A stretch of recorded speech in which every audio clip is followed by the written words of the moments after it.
চন্দ্রকোনা আজ যেন আবারও ফিরে গেছে পুরনো ভয়ের দিনে। আকাশ কালো মেঘে ঢেকে গেছে।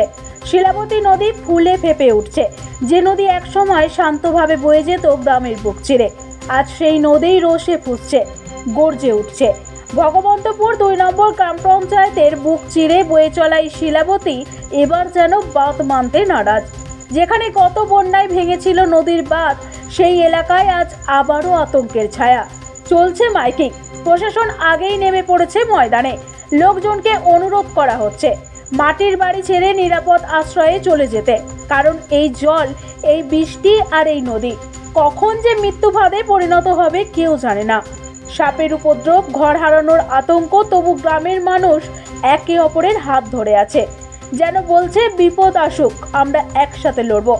অতিবৃষ্টির ফলে ক্ষতিগ্রস্ত ঘরবাড়ি, ভেঙে পড়েছে দেওয়াল, ভিজে গেছে স্বপ্ন, তবুও পাশে দাঁড়িয়েছে প্রশাসন, ত্রাণে, সান্ত্বনায় আর মানবতার আলোয়।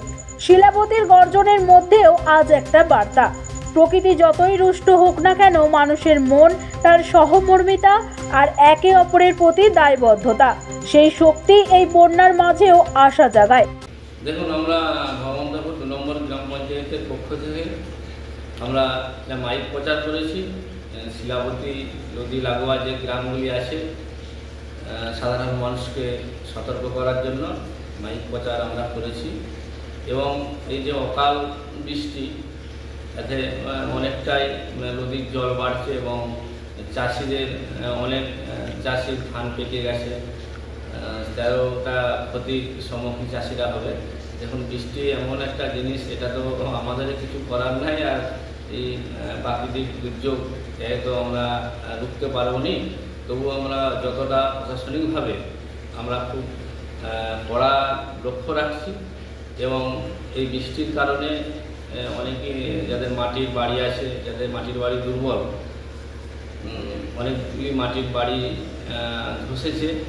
আমরা যেই বাড়িগুলি ধসেছে আমরা বাড়িতে দিয়ে আমরা সরকারি ত্রাণ সামগ্রী আমরা পৌঁছে দিচ্ছি।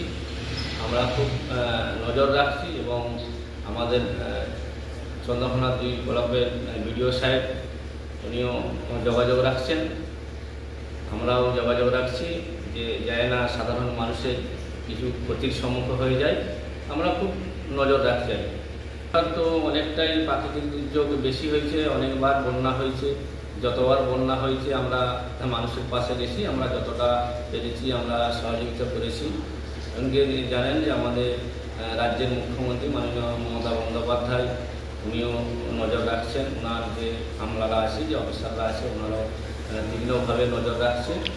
এবং আমাদের একটা ভরসা আছে যে আমাদের রাজ্যের মুখ্যমন্ত্রী মমতা বন্দ্যোপাধ্যায় আছে, উনি সব নজর রাখছেন এবং ওনার নির্দেশেই আমরা এলাকায় আমরা যাচ্ছি।